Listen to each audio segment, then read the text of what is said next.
안녕하세요 여러분, 세상 돌아보기입니다. 예, 오늘은 25년 2월 16일이고 일요일입니다. 자, 오늘은 며칠 전에 인도의 모디가 워싱턴 DC로 트럼프를 만나러 갔습니다. 자, 그 분위기를 좀 전해드리려고 해요. 아마 취임하고 첫 번째 만난 정상이 트럼프 입장에서는 네타냐후, 두 번째가 일본의 이시바. 근데 거기는 큰 틀은 이미 정해져 있어서 미국의 어떤 요구 조건을 전달하는 방향, 확인하는 방향이었다면 모디는 본격적인 이건 협상입니다. 예, 세상의 틀을 바꾸기 위해서. 자, 그것은 이제 미국 패권 아니, 주도 세상에서 다극화 세상으로 가는 어떻게 보면 가장 큰 지금 승부처 중에 하나죠. 자, 인도는 푸틴하고 상당히 친하고 푸틴이 그렇게 금수 조치, 제재 조치를 받으면서 우크라이나 전쟁 기간 동안 오히려 경제를 성장시킬 수 있게 크게 도와준 나라입니다. 인도는. 그래서 바이든은 엄청나게 열받아 했죠, 모디한테. 근데 그게 관계 개선을 적극적으로 이루려고 해요, 트럼프는. 큰 미국의 입장 변화가 있는 곳이죠. 또한 이제 모디는 지금 이제 브릭스라는 틀 속에서 중국과 같이 들어있지만 중국과는 긴장 관계를 유지하고 있어요. 자, 브릭스 내부에서 거대한 중국에 맞서서 인도와 러시아가 손을 잡고 균형을 맞추는 그런 형국이거든요. 자, 또한 그제는 미국의 부통령 제이디 벤스가 유럽의 엘리트 지도자들에 대해서 비꼬고 비난하는 말을 했습니다. 관계가 전혀 달라질 것이다. 자, 그런 거하고 크게 대별되는 그런 분위기예요. 자, 이것은 뭐냐면은 유럽이 현재 방식대로 계속 그 모습을 유지해 간다면 실제 그럴 것으로 미국 입장에서는 보이는 것 같아요. 그러면 미국의 직접적인 이해관계는 도움이 되는 게 없다. 그래서 매몰차게 대하는 것이다. 이렇게 봐야 되는 거예요.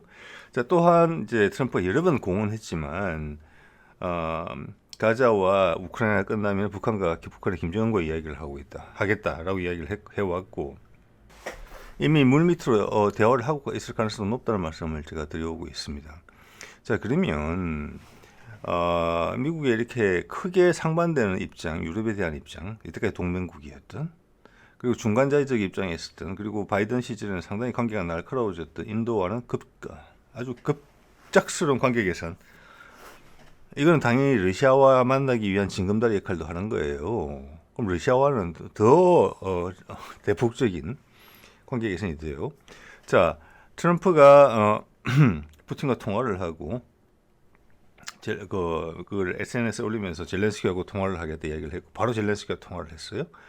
그 젤렌스키 통화 내용을 전달하는 백악관 대변인이 말을 이렇게 했어요. 젤렌스키도 푸틴처럼 평화를 원한다. 이 언급이 폭스뉴스에 속보로 보도가 됐어요. 무슨 내용이겠습니까? 푸틴도 평화를 원한다. 이게 속보 처리가 됐어요. 왜냐? 푸틴은 악마화되어 있었거든요. 여태까지 미국에서. 그런 전쟁광이에요. 우크라이나를 점령한 다음에 서유럽을 싹 썰어버리려고 해요. 사실과 전혀 다르죠. 제가 미국 사람은 그렇게 이해를 하고 있었습니다. 지금의 언론 지형에서 그것을 계속 요구받았으니까요. 그건 전 세계가 마찬가지예요. 우리나라도 그런 게 있죠. 그것을 지금 정면 돌파하고 있는 거예요.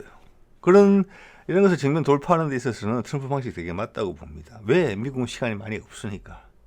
모든 걸 또 국민들한테 잘구레하게 설명을 하고 논문을 써서 이야기를 할 게 아니잖아요. 신속하게 결과를 보여줘야 돼요.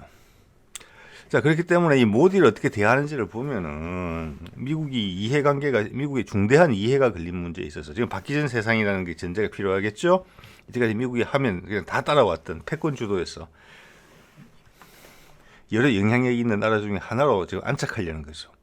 그 과정에서 중국의 힘이 많이 빠져야 되는 거고, 그 외 지역이 일어서야 되는 겁니다. 그래야지 다극화 사회가 되는 거죠. 지금 상황에서 미국만 주저앉으면 다극화가 아니죠. 미국은 다극화를 주장하고 싶으나 실제적으로는 중국 패권으로 넘어갈 수 있기 때문에 그런 거잖아요. 그 역할을 지금 트럼프는 자기의 임기 4년에 핵심 목표로 지금 두고 있다고 하시는 거거든요. 자, 이런 게 있었죠. 여기서 지금 제가 브로맨스라는 표현을 썼는데, 지금 모디가 농담을 하더라고요. 그 농담의 내용이 뭐냐면 밑에 이게 수식으로 표현되어 있어요.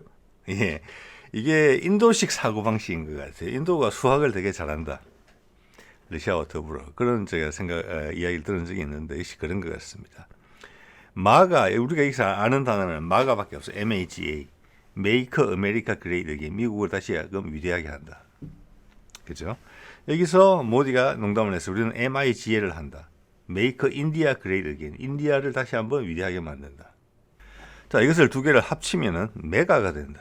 이 메가는 단어 그대로의 메가의 뜻입니다. 뒤에 생략된 단어가 있습니다. 메가 파트너십입니다. 자, 인도를 위대하게 만들기 위해서 다시금 그리고 트럼프가 주창하는 미국을 다시 미국의 영광을 되찾자. 그 두 개의 노력은 서로 상승 효과를 나타내게 되고 그것은 두 나라 간에 거대한 어떤 협력 관계를 기반을 두게 된다. 이렇게 농담을 한 거예요. 네. 이 협력 관계는 당연히 러시아와 이어지는 것이죠. 러시아와 인도와 그리고 미국과의 어떤 관계가 기존에 미국의 주요 파트너였던 G7으로 대표되는 유럽의 나토 동맹, 유럽의 주요 국가들이 밀려난다는 것입니다. 네, 그래서 그 점에 대해서 JD 벤스가 가서 이야기를 해준 거예요. 너희가 그래도 현상 유지 정도를 유지하려면 이런 방식이 변화된 세상에 적응을 해야 되는데 너희는 지금 유럽의 엘리트는 유럽의 대중과 너무 괴리되어 있다. 실제 당신들의 민주주의라는 것은 세계 최고의 수준에 절대 이르지 못하고 있고 계속 낙후되고 있다. 미국도 그렇게 될 뻔했다. 그래가지고는 못 살아납니다. 그리고 미국은 당신들한테 크게 기대하는 바가 없다. 각자 도생해야 된다. 옛날에 정을 생각해서 이 정도 충고는 한다. 나도 지금 되게 정신없고 바쁘거든. 이렇게 이야기한 거거든요. 그런데 인도에 대해서 대접은 천지 차이 있어. 인도, 그 다음 이렇게 되면은 러시아와의 푸틴과의 협상에 있어서는 아주 문을 활짝 열어놓은 거예요. 기분 좋게. 왜? 러시아와 인도는 사이가 좋으니까. 서로 주고받을 게 많이 있으니까. 자, 유럽은 해결하기 쉬워요. 상대적으로. 여기서 신경을 곤두세워야 되는 것은 중국이 되겠죠. 예, 이겁니다. 자, 그러게 되는 이야기가 많이 나와요. 자, 브이로맨스. 트럼프가 이런 모습까지 보였다는 것은 공을 많이 들였다는 겁니다. 모디가 방명록에 서명하려고 앉으려고 할 때 트럼프가 의자를 당겨줬어요. 보시는 것처럼. 이러면 비싼 호텔 가면 하는 거 있잖아요. 예. 그러면서 여러 협력 관계에 대해서 많은 이야기를 나눴어요. 앞서 지금 소개 안 드린 제가 적어놓고 말씀 안 드린 내용은 뭐냐면 지금 관세 부분에 있어서 상당히 예민하잖아요. 많은 나라들하고. 자, 그것을 기본적으로 협박 도구로 쓰는 거예요. 이것도 저것도 없으면 관세만 하는 거고, 제가 몇 번 말씀드립니다만은 관세만 더 걷어가지고 보호무역주의로 가가지고 미국이 크게 득볼 게 별로 없어요, 사실은. 저거는 밑밥이에요, 밑밥. 그리고 이제 미국의 대중들의 인식에 부응한다는, 대중들의 입맛에 부응한다는 그 정도 면이 있을 따름이에요. 그렇기 때문에 미국의 더 큰 이해관계가 있는 부분에 있어서는 충분히 유연하게 대응을 해요. 저는 우리나라에 지금 심하게 할 거라고 생각 안 합니다. 지금 당장은.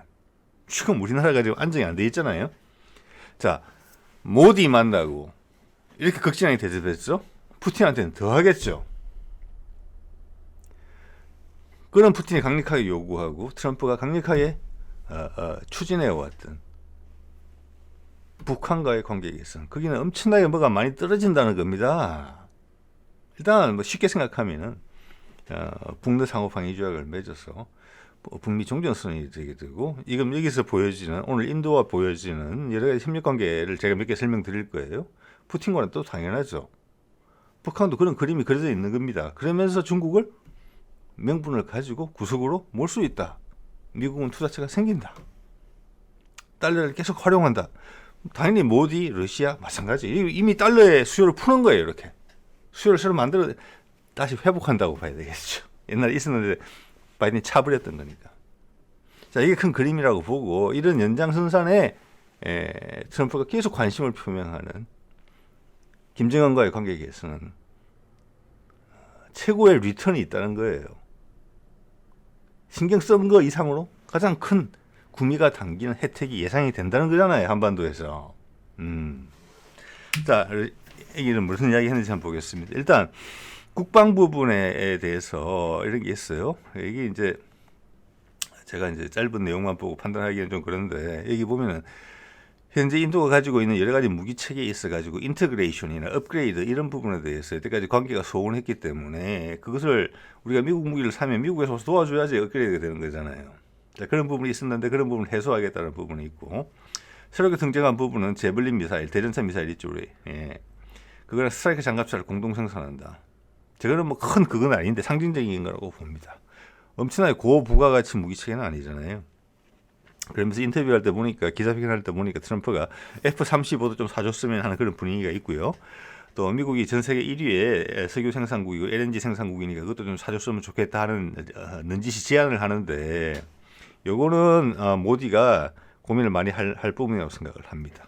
제가 보기에는 모디는 지금 F-35의 현실을 알고 있는 것 같거든요. 그래서 라팔의 최신형, 라팔을 사는 것으로 지금 정해져 있기 때문에 이걸 트럼프 제안을 선뜻 수용하기는 어려울 것 같아 보이고 또 트럼프 자신 일론 머스크도 동시에 또 언급을 했지만 F-35 프로그램은 돈 먹는 하마입니다.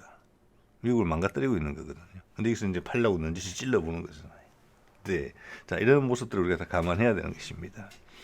자, 미국산 원유와 LNG 좋은데 지금 러시아 걸 많이 사주고 있거든요. 그런데 미국산에서 원유를 사고 LNG를 하게 되면은 그게 국제 가격 경쟁력이 있느냐? 비싸게 사가라 이야기밖에 안 되는 걸 수도 있다. 그렇게 되면 이야기가 좀 다르다. 또 수입처를 바꿔야 된다는 부분이 있다.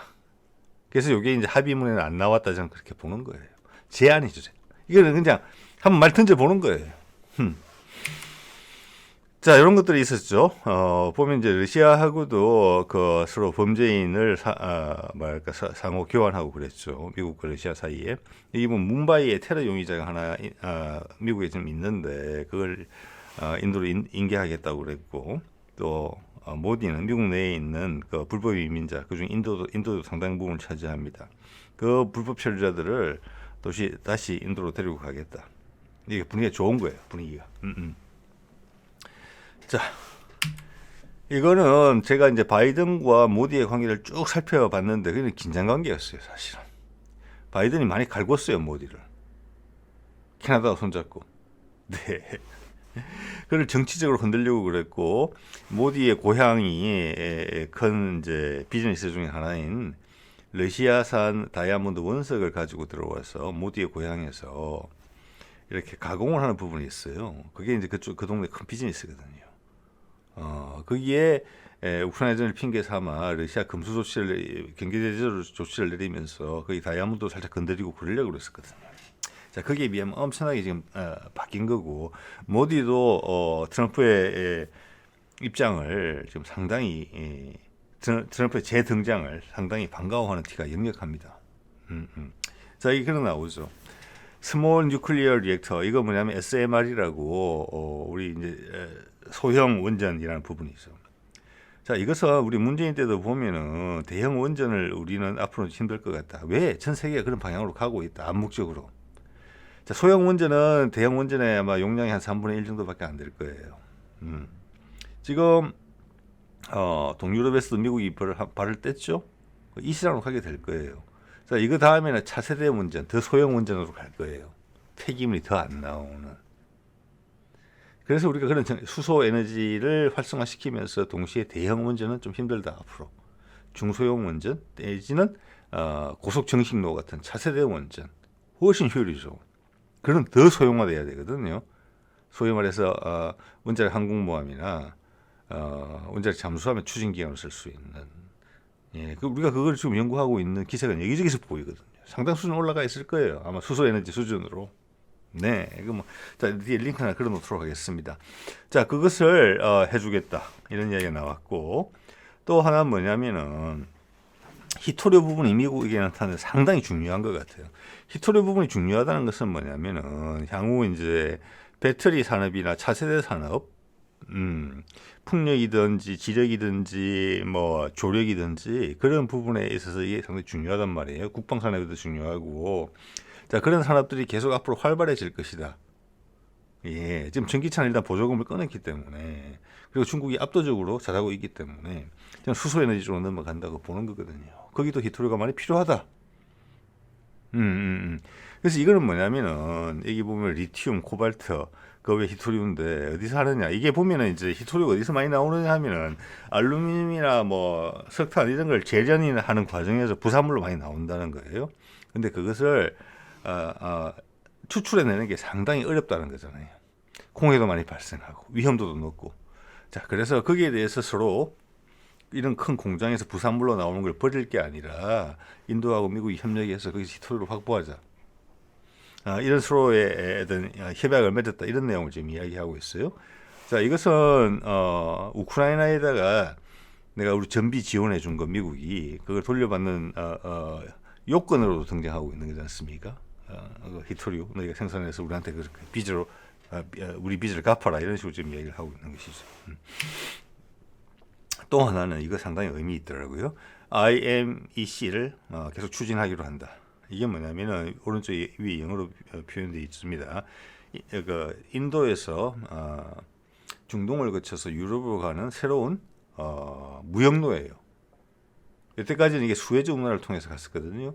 그게 아니라 여기 보시면 아시겠지만 점선은 해상, 실선은 육상입니다. 아주 철도로 돼 있어요. 그냥 시베리아 철도, 만주 철도, 유라시아 횡단 철도 이런 거 생각하시면 돼요.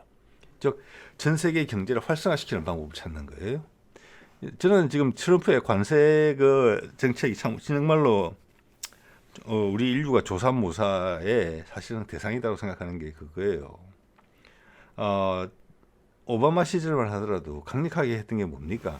신자유주의라는 이름 기치를 내걸고 전 세계 모든 나라랑 자유무역 협정을 맺으려고 그랬어요. 그게 미국이 드라이브를 걸어서 그런 거예요. 그렇잖아요. 그게 한 15년, 16년 전이에요. 근데 지금은 관세를 다시 올리잖아요. 자, 그 작전은 미국한테 실패했고, 실패했다기보다는 더 큰 시장이 열리지가 않았다. 한계에 도달했다. 왜냐? 시스템 자체를 바꾸지 않고 시장만 넓히려고 했기 때문에 그런 거거든요. 그 내부에 뭐 기존의 냉전 체계적인 부분이 그냥 머물러 있었잖아요. 그 과정에서 중국과 기타 지역, 러시아 같은 나라들이 다시 부상을 했고, 미국의 입지는 자꾸 줄어들었단 말이에요. 그러니까 그 계획이 폐기된 거예요. 신자유주의가 알게 모르게. 자, 그러면 새로 경제가 활성화될 수 있는 지역에 투자가 돼야 되죠. 북한에 관심을 가진 이유, 가장 큰 이유도 그거예요. 자, 여기에는 또 동시에 중국이 추진하고 있는 1대1로를 경쟁 노선을 새로 만든다는 거라는 의미도 있어요. 이게 대표적인 케이스잖아요. 자, 이러면 이 중간 기점이 되는 곳이 다 활성화될 수 있다. 그리고 지금은 파키스탄이나 아프가니스탄 이런 부분에 대한 게 그림이 안 나와서 그렇지 이란하고도 관계 개선이 되면은 굳이 해상을 이용하지 않더라도 코카사스 쪽으로 이용해서 터키를 거쳐서 또는 이란을 거쳐서 러시아랑 유라시아 대륙이랑 바로 연결될 수 있어요. 그거에 어떻게 보면은 선제적인 뭐랄까 첫발을 내딛는다 이렇게 보시는 게 맞다고 저는 봅니다. 예. 자, 이런 것이 말해주는 것은 향후 세계 경제를 키우는 것은 자본을 가지고 장난을 치는 거. 자, 미국이 패권 전쟁에서 구소련을 무너뜨리고 미국에서 어떤 대학가에서 어떤 변화가 있었습니까? 우리나라에도 그 영향이 미쳤었어요. 뭐냐, 엔지니어링이나 기술 쪽에 대한 수요가 확 줄어들었고, 거기는 외국인 유학생들을 많이 채워지고 있고, 미국 사람들은 전부 다 MBA 하러 갔었어요. MBA 하러. 네, 돈 넣고 돈 먹기로 해가지고 세상을 이제 내가 패권국이니까 이제 세상을 다 내 마음대로 할 수 있으니까. 그 과정에서 첫 번째로 맞은 게 아시아라고 봅니다. 우리 IMF 사태나 산 거. 이제 미국이 자기가 1등이 됐기 때문에 수학을 하는 거예요. 수학을. 자, FTA, 전 세계 FTA도 마찬가지였다고 봅니다. 자본의 논리로 가지고 돈놀이를 한 거죠. 전 세계에 대해서. 시장이 예를 들어서 워런 버핏 같은 사람은 제조업 기반에 투자를 자꾸 해야 된다고 하는 거잖아요. 기본적으로 생산력이 바탕이 되고 거기 돈은 그 위에서 만들어지는 거거든요. 근데 돈이 그걸 압도하게 됐어요. 자, 그게 신자유주의 했을 때 그랬어. 새로운 시장의 틀을 새로 만들려고 생각을 하지 않고 그건 관심도 없었죠. 그걸 다시 돌아온 거예요. 미국이 구석으로 몰린 다음에. 그래서 두 가지라고 봅니다. 시장의 실제적인 확대. 지금 미개발 지역이 개발 지역으로 돼서 생산 기지도 되고 소비지도 된다. 아프리카. 그리고 아프가니스탄으로 대변되는 이 중앙아시아 국가들, 그리고 서로 연결이 안 돼 있던 시장들이 서로 묶이는 것. 예. 지금은 미국이 해양 세력이기 때문에, 그리고 유럽이 주도했기 때문에 대서양을 통하는 그 항로, 그리고 아시아 쪽으로는 일본, 한국 정도만 잡으면 됐단 말이에요. 대만하고. 그런데 이제 시장이 더 커지려면은, 그렇기 때문에 유라시아 대륙 내부가 도외시됐었다. 그게 성장 가능성이 있는데. 그리고 아프리카 대륙은 대부분 준 식민지 상태로 유지되어 있었다. 그런데 개발이 돼야 된다. 그럼 연결이 돼야 된다. 그럼 해양 세력이 대륙에도 관심을 가져야 된다. 이제 더 이상 패권국이 아니기 때문에. 자, 그래서 이렇게 되면은 수에즈 운하의 수요가 줄어들 수 있는데, 그러면 이집트한테는 안타까운 일이 되겠죠. 근데 이걸 상쇄시킬 수 있는 부분이 아프리카 대륙하고 유라시아 대륙이 이어지는 연결망이 이 가자지구 쪽으로 지나가야 될 겁니다. 그거랑 얘가 십자 교통로가 되는 곳이 아마 시리아, 레바논, 가자 그 정도 될 거예요. 그럼 옆으로 가지치하는 건 쉬워요. 자, 이런 것들이 새로운 성장 동력으로 나온다. 여기다가 새로운 기술에 대한 수요, 표준의 바꿔짐. 여기서 이제 나오는 게 소형 원자로. 왜 이런 지역들이 개발되게 되면 대형 원전을 지을 게 아니다라는 거예요. 훨씬 안전하고 신속하게 지을 수 있는 원전이 필요하다. 지금 SMR 그것도 지금은 우리 기술 가지고 있어요. 그 다음은 이미 차세대 정식로 안전성이 훨씬 뛰어나거든요. 자, 고속 정식로라는 것은 연료를 바짝 태워놓는다는 겁니다. 그렇기 때문에 폐기물이 거의 안 나오고 오히려 안전하다는 겁니다. 자, 그런 기술로 넘어간다고 보고, 그랑 같아요. 디젤차 내연기관에서 전기차 잠깐 그쳤다가 수소에너지로 가는 거하고 마찬가지예요. 자, 그렇게 되면은 수소에너지로 가게 되면은 기존의 발전 시스템이 다 달라지게 돼요. 예전에 가까운 데 소비체가 없어서 전혀 필요가 없었던 풍력, 조력, 태양력, 그것을 그때 발생한 전기를 수소로 치환시킬 수 있기 때문에 전 세계 모든 지역이 전력 생산 기지화될 수 있어요. 그러기 위해서는 수소로 갈아타야 된다. 자, 그런 기술적 프레임하고 시장의 프레임이 새로 만들어져야 되며, 그것은 주로 유라시아 대륙에서 발생해야 된다. 미국이 거기 발을 담근다. 이게 그 첫 번째 사례다. 그럼 한반도에서 북한이 해주는 건 뭐겠습니까? 대륙하고 해양 세력하고 이어지는 그 자체가 엄청나게 커요. 그걸 몇 번 말씀드렸으니까 더 이상 오늘 말씀 안 드리도록 하겠습니다. 이걸 다시 살려서 한다라는 거. 이거는 분명히 중국이 부담을 느낄 수 있는 부분이에요. 핵심은 뭐냐면은 중동에 저희가 교차로잖아요, 지금. 저기를 누가 선점하느냐 문제예요. 러시아가 여기서 절대 빠져나갈 수 없어요. 미국도 절대 여기서 빠져나갈 수 없어요. 왜? 이게 아프리카와 유라시아를 잇는 교차점이 되거든요. 그래서 지금 시리아 문제, 가자 문제 절대 단순하지 않습니다. 미국 방식으로, 푸틴의 방식으로 이게 관리하려고 그러고, 시진핑은 어떻게든 끼어들려고 그래요, 여기. 교차로이기 때문에. 미래의 교차로. 네. 그래서 지금 말씀드리는 모든 내용은 북미 종전선언에서 정폭된 형태로 나타날 수 있는 거예요. 중국의 코앞에서. 지금 좀 전에 나왔던 그 인도에서 유럽을 연결하는 그 루트 같은 경우도 시간이 걸리는 거잖아요. 그게 중국도 지금 1대1로 사업을 얼마나 오랜 기간 하고 있습니까? 북한은 인프라가 아래 위로 다 돼 있어요. 러시아의 에너지 소스 있죠. 11회 철도망 준비 다 돼 있죠. 남한 세계 최고수준의 기술을 가지고 있어요. 연결만 하면 바로 스파크가 일어난다는 거예요. 전선 두 개만 딱 붙이면 파다닥. 가장 즉각적인 반응이 나올 수 있어요. 그러면서 미국의 이해관계를, 해양 세력을 보호할 수 있고 중국을 차단할 수 있어요. 물론 말은 절대 그렇게 하지 않겠지만, 그리고 미국이 강력한 정치적 메시지를 가져갈 수 있어요. 거기서 세계에 대한 정신적 리더십, 바뀌어진 리더십, 제가 어제 소개해드렸던 J.D. 벤스가 언급하는 그런 부분들에 대해서 그런 물결을 미국의 주도하에 만들어줄 수 있어요. 이런 것도 최소한 중국한테 세상의 인식이, 덩치는 크지만 아직 머리는 덜 익었네, 이런 분위기를 충분히 풍길 수 있는 기회를 잡았다고 보거든요, 지금. 트럼프가 그걸 보고 있어요. 자, 폴리티코 기사입니다. 여기 보면 트럼프가 이것도 며칠 전에 난 것 같습니다. 트럼프가 푸틴과의 대화, 푸틴이 이제 트럼프를 방문하라고 러시아로 대화했다는 이야기를 제가 통화했다는 이야기를 소개드리면서 초대했다는 말씀까지 들었는데 그 이후에 진행 상황이 발생한 상황입니다. 사우디에서 만난다. 네.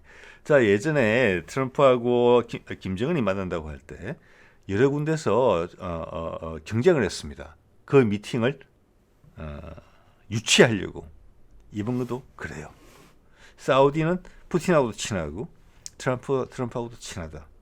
자, 그런 사우디가 가자 지구에서 팔레스타인들을 몰아내는 것에 반대하고 있다. 그러면서 이란하고도 같은 배를 타고 있다. 자, 그렇기 때문에 지금 가자 지구 일은 그렇게 간단하지 않다고 저는 보는 거예요. 러시아가 발을 뺐다? 절대 천만에 아니옵시다죠. 예. 자, 이렇게 했는데 이게 이제 슬퍼하는 나라가 하나 있었다는 거예요. 이게 상당히 중요합니다.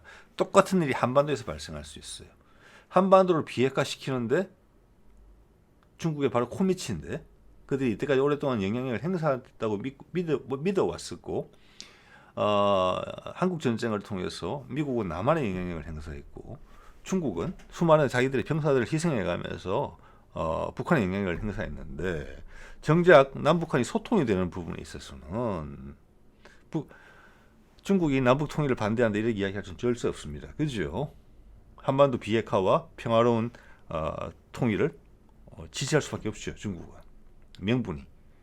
자, 그렇지만 그 지분을 잃고 그 과정에 있어서 중국이 배제된 태로 미국이 주도하고 러시아가 물밑에서 강력한 지지를 선언하면서 남북한이 소통이 된다. 중국은 배제된다. 이거거든요, 지금. 그게 그리는 그림이에요. 여기서 보여지는 거예요. 왜? 여기에 중국이 끼려고 했거든요. 옛날부터 그런 기미를 보였어요. 우크라이나전 종전하는데 내가 중재해줄게. 계속 이야기를 했었거든요. 근데 트럼프가 이제는 바로 휴전하겠다고 나섰잖아요. 종전하겠다고. 당연히 발을 들이밀죠. 세상의 정신적인 리더십이 결정되는 부분이거든요. 여기서. 어떻게 보면 종합적인 리더십이라고 봐야 돼요. 정신적인 것이 어디 있고 육체적인 것만이 어디 있습니까? 그 두 개는 결부되어 있는 거잖아요. 물질과 정신은. 여기서 미국이 강력하게 중국을 물먹입니다. 이거 보십시오. 중국이 이게 월스트리트 저널 제목이죠. 중국이 우크라이나 종전에 중재자 역할을 시도했다. 예. 그러면서 지금 앞뒤 맥락을 봤을 때는 중국이 이 푸틴과 트럼프의 미팅을 중국에서 해라라고 지금 제안을 한 것 같거든요. 근데 미국이 확인도 안 해주고 있어야지. 확인도 안 하고 부인도 안 해요. 그렇지만 거절한다. 이렇게 이야기했어요. 이런 것을 앞으로 북미 관계가 진행되면서 지금 북미 관계가 진행될 것 같으니까 남쪽에서는 우리가 패싱 당할까 봐 되게 우려하는 목소리가 있잖아요. 미국이 이런 입장을 또 보일지 몰라요. 예. 자, 미국 입장에서는 이걸 끼워줄 이유가 없는 거죠. 그래서 사우디로 낙착이 된 겁니다. 여기에 푸틴이 암묵적으로 동의한다고 봐요. 자, 푸틴은 중국하고 브릭스의 주요 멤버예요. 그렇죠. 푸틴이 이렇게 이야기해왔죠. 예. 미국이란 공동의 적 때문에 우리는 친해질 수밖에 없다. 이렇게 공공연히 이야기해왔어요. 중국한테도. 중국이 오히려 좀 목을 맸죠. 중국의 원하는 목표는 너와 나를 손잡으면 미국을 골로 보낼 수 있다. 좀 쉽게 적나라하게 이야기하면. 푸틴의 입장은 이거죠. 거기 100% 동의하기 어려워. 난 누구하고도 친구 될 수 있어. 그렇지만 지금 미국이 하는 건 잘못이야. 거기에 대응하기 위해서 우리 중국과 러시아 손을 잡읍시다. 이렇게 이야기하는 거예요. 자, 여기서는 러시아가 뭔가 입장을 내보낼 수는 없어요. 친구니까 현재는. 그렇지만 미국은 적나라하게 입장을 드러냈습니다. 자, 여기서 또 쫓겨난 게 누굽니까? 노드스트림 폭파해가면서 그래서 거기에 엄청난 경제적 부담을 유럽 주요국한테 주면서 또 그들은 직접적인 지원도 하게 만들면서 정작 우크라이나 종전에서 유럽은 싹 배제됐어요. 심지어 당연히 젤렌스키도 배제죠. 미국 인정하는 거예요. 미국의 전쟁이라고. 결과적으로는 뭐냐? 유럽 주요국들과 젤렌스키 우크라이나는 이용만 당했다는 거예요. 근데 트럼프는 이렇게 이야기하는 거예요. 내가 안 했으면 전쟁도 발생하지 않았다. 그 모든 잘못은 바이든이 지고 있는 것이다. 이제부터 옳은 방향으로 갈 거다. 그 말을 무시 못하는 거예요. 그 말을 JD 벤스가 가서 한 거예요. 야, 한 4년 동안 지켜봤더니 너희 유럽 너희들 엄청나게 많이 망가졌더라. 앞으로 어쩌려고 그러니? 지금 이거 완전 잘못된 거야.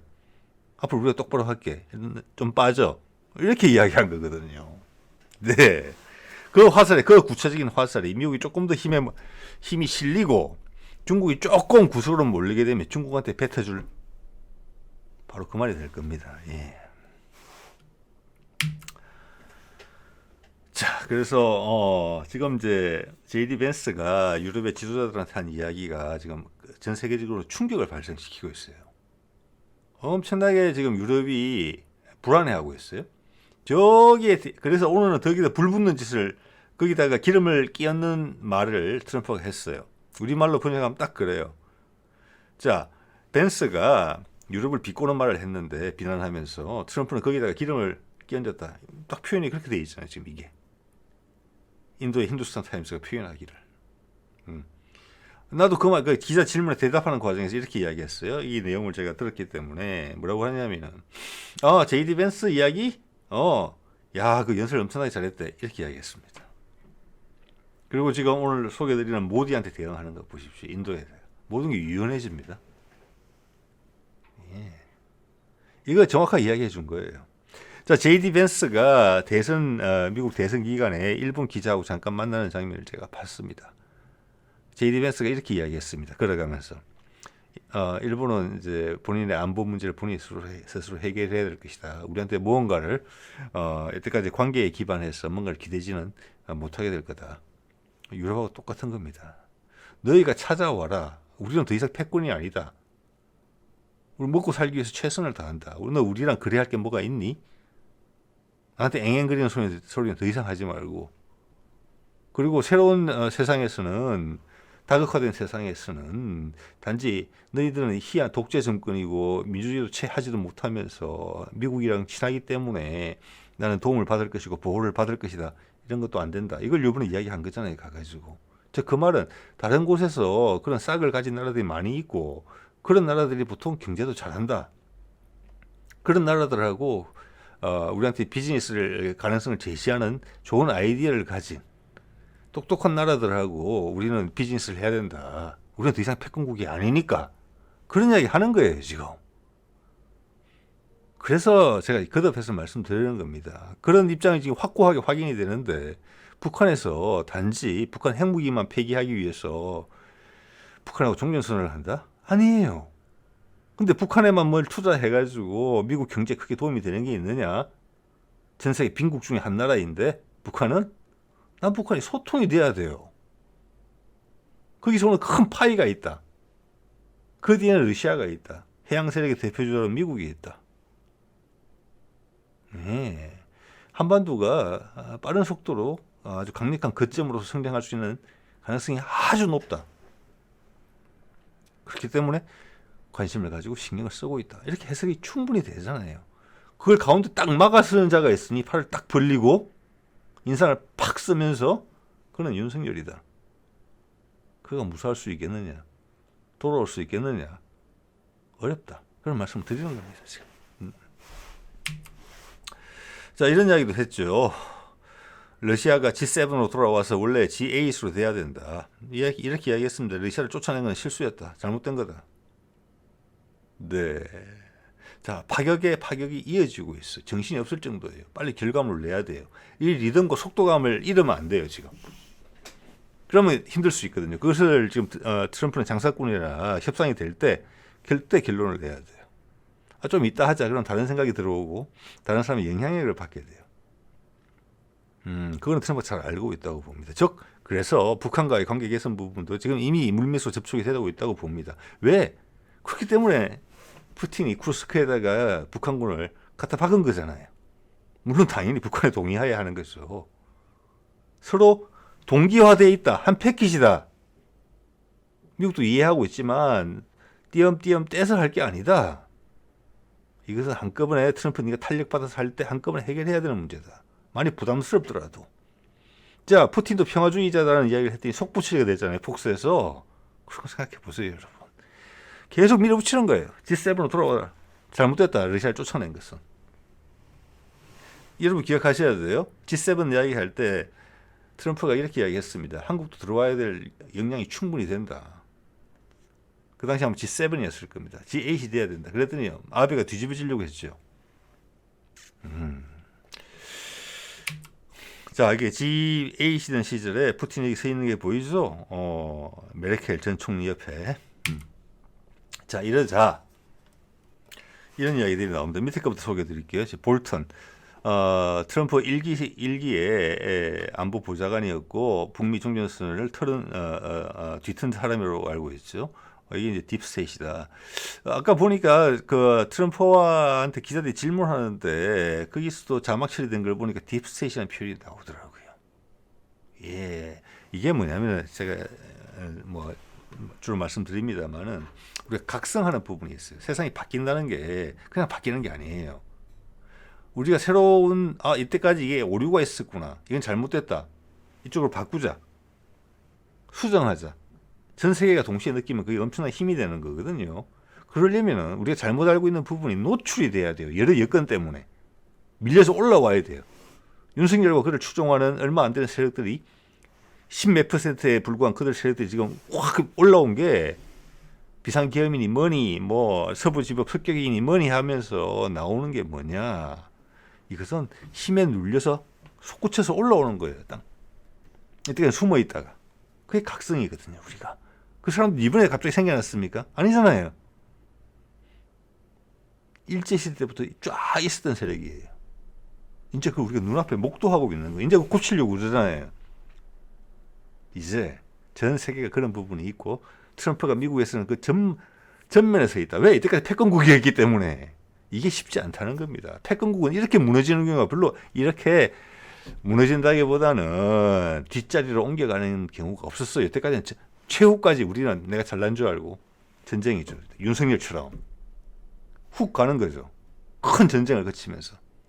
그런데 핵무기 때문에 힘이 돼서 지금 트럼프가 이런 방식을 택하게 된 거라고 봐야 되는 거예요. 자, 그럼 볼턴은 이번에 이런 이야기를 했어요. 트럼프가 사실상 푸틴한테 항복을 한 셈이다. 자, 이런 세력들이 있다는 겁니다. 자, 이런 상황에 대해서 이게 여론을 크게 움직일 수 있는 이야기거든요. 그래서 맥락을 이해하지 못하면 또 끌려다니는 거예요. 그런가? 자, 우리나라 상황도 그렇다는 겁니다. 자, 우리나라 분들은 확실히 정치적 감각도 상당히 좋은 것 같습니다. 이제 이번 내란 사건을 가지고 많은 사람들이 집중을 하면서 사안을 보고 있잖아요. 그 결과물이 나온다고 봐요. 예, 여러분이 우려하시는 만큼 우리는 더 나아졌다 이렇게 봅니다. 예. 자, 이런 사람, 이런 볼턴 같은 자가 일기에서 그런 일을 했으니 될 일이 됐겠습니까? 안 되는 것이죠. 그때는 안 되는 거예요. 아무리 노력을 하더라도. 하늘이 안 도운다는 겁니다. 때가 아닌 거예요. 사람은 최선을 다했는데 때가 안 돼. 하늘이 안 맞춰주는 거예요. 지금은 그때보다 훨씬 준비가 잘 돼 있다. 근데 우리가 지금 윤석열 대통령을 맞았다. 근데 그가 그 압박을 못 견디고 스스로 무너진다. 그 과정에서 우리는 엄청나게 놀라고 경악하면서 심지어 공포를 느끼면서 이 세상 누구보다 정말 적나라하게 각성을 하고 있다. 지금 우리 역사상 우리 국민이 이렇게 많은 숫자의 국민이 이렇게 중요한 사안에 대해서 생각을 고쳐먹게 되는 경우가 정신이 번쩍 드는 경우가 얼마나 있었겠어요, 여러분. 당할 때도 당하는 줄만 알지 왜 당하는 줄도 모르고 당했을 거잖아요. 그냥 나라의 지도자가 말하는 대로 언론이 말하는 대로 그렇게 받아들인 거죠. 그런 부분들이 조금씩 깨져나가기 시작할 거다. 이런 말씀 드리는 거. 왜 젤렌스키는 내가 이야기 안 하면 이 평화회담은 평화 종전 협상은 꽝이다 이렇게 이야기를 하는 것인데 그럼 뭐 그렇게 이야기할 수 있죠. 예. 젤렌스키도 어쩔 수 없는 거예요. 유럽 지도자랑 똑같아요. 미국이 뿌린 씨앗 때문에 전쟁을 끌려 들어온 거잖아요. 전쟁 피하고 싶었지만. 이렇게 된 마당에 바이든에서 트럼프로 교체된 마당에 트럼프가 맞는 소리 하면은 어쩔 수 없이 끌려들 수밖에 없는 거예요. 왜? 이건 미국의 전쟁이니까. 여태까지 젤렌스키 네가 처신 잘못한 거 그리고 유럽 너희 국가들이 바이든이라는 지도자가 잘못한 거 그대로 다 시켰는데 그거 따라 하다가 초래된 피해는 네 몫이다. 똑같은 거예요. 비상계엄에 내란 사건에 동조했던 군 장성들, 지도자를 잘못 만나서 난 그럴 생각이 없었는데 근데 행동했잖아요. 안 한 사람도 있지만. 그럼 벌 받아야 돼요? 안 돼야 돼요? 안 받을 수 있어요. 벌 받아야 되는 거잖아요. 그럼 젤렌스키하고 유럽 지도자를 그렇다는 거예요. 자, 이게 G7 들어와라 이랬더니 일단 러시아 반응이 이렇게 했어요. 이 반응을 이렇게 할 수밖에 없겠죠. 왜냐하면 지금 브릭스라는 조직이 훨씬 더 강력하잖아요. 지금 G7보다 훨씬 더. 그리고 이렇게 들어간다 그러면은 브릭스는 뭐가 되는 겁니까? 갈 수 없는 거죠, 당연히. 그래서 이런 핑계를 댔어요. 이 핑계도 거짓말은 아닙니다. G7이 예전의 위상을 잃었다. 자, 이것은 뭐냐면은 G7이 붕괴될 수 있다는 것을 의미하는 것이고, 미국한테 필요성에 대해서 이야기를 하는 겁니다. 브릭스를 미국이 안아들일 수 있는 수준이 돼야 된다. 브릭스 들어온다는 뉘앙스는 모양새는 좋지 않겠죠. 그러면 브릭스에서 구현하고자 하는 방식을 좀 더 큰 틀에서 구현할 수 있게 지금 유엔의 개혁이나 아니면 새로운 세계의 협의 체제가 훨씬 더 민주화된, 지금 국제관계는 민주화되지 않았었으니까 여태까지는 그걸 할 수 있는 국제기구가 나와야 된다. 그런 걸로 결국 수렴될 것이라고 봅니다. 네. 자, 지금 민헨 안보회의에서 우리 외교장관과 일본 외교장관 마르코 루비오 미국 국무장관이 같이 만났어요. 그래서 나오는 말은 이런 말들이 나오는 것으로 보도가 되고 있어요. 이건 기본적으로 별 할 말이 없는 거예요. 지금 여기서 미국도 지금 대행의 대행 체제를 가지고 있고 한두 달 안에 당장 한 달도 안 남은 기간에 대통령이 지금 탄핵될 수가 있는데, 탄핵이 인용될 수가 있는데 지금 우리한테 무슨 이야기를 할 수 있겠어요? 한 달도 안 남았는데 그때 가서 이야기해도 늦지 않죠. 그리고 부수를 만들 게 뭐 있습니까? 그러니까 그냥 통상적으로 하던 이야기만 한 거예요. 대북 제재 강화 등 공동 성명. 대북 제재 강화? 작년 10월, 9월에 이미 바이든 때부터 한미일 군사동맹 안 하기로 한 거잖아요. 미국이 스스로 나서서. 그때 긴장 다 빠진 거예요. 한미일 군사동맹, 아시아판 나토를 가지고 우리하고 일본은 북한을 견제하려고 그랬잖아요. 미국이 힘 뺐잖아요, 이미. 그걸 다시 한다는 이야기인가요? 절대 아니겠죠, 그것은. 그러면서 또 어쩔 수 없는 이야기를 또 하는 거예요. 미 국무부 최상목 군함대행 실내. 이 말 이상 무슨 말을 하겠습니까? 순리대로 해라. 이 이야기 하는 거잖아요. 그래서 핵심은 조태열의 이 말에서 있다고 봅니다. 자, 아까 오늘 말씀드린 인도 거라고 잘 생각해 보세요. 미국이 뭘 원하느냐, 인도가 뭘 해줄 수 있느냐, 그때 전략적 포지션이 뭐냐를 잘 활용해서 모디가 이야기하는 거잖아요. 그리고 트럼프가 거기에 대해서 극진히 대접하는 거잖아요. 유럽과는 정반대였다고 말씀드렸잖아요. 분위기가 조태열 이야기도 소개드릴만 하다고 봅니다. 이게 볼까요? 제가 읽어볼게요. 작을 수 있으니까 글자가. 미국을 다시 위대하게 만들겠다. 아까 마가죠. MAGA. 만들겠다는 그런 슬로건, 그런 비전을 성취하는데 우리가 얼마나 잘 기여할 수 있는지를 어필을 잘하면 이겁니다. 근데 이 말은 뭐냐면 담대한 구상해 하면 되는 거예요. 남한만 가지고 크게 잘 할 거 없어요? 미국에 수출 많이 하는 국가 중에 하나고 무역 흑자 많이 남기는 국가 중에 하나니까 대한민국에 국한시켜서 이 이야기를 하면은 우리한테 관세 많이 물릴 테니까 그거 받아주자. 주한미군 주둔비 인상해달라면 인상해주자. 그 이야기밖에 안 되는 거잖아요, 지금 이게. 그래서 이것은 담대한 구상이다. 거짓말 아니에요, 이게.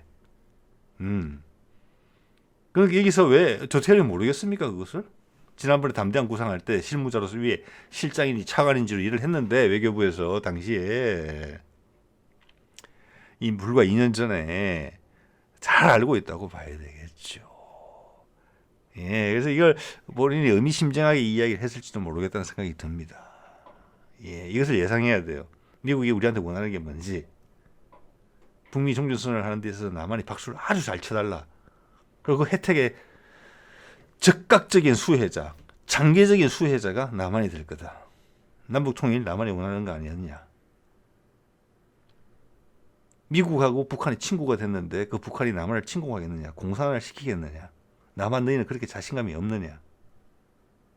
너희들 과거 대통령이 쭉 준비해왔던 걸 봐라. 그거 언론에 홍보하면 일주일이면 끝이에요. 우리가 준비해왔던 거.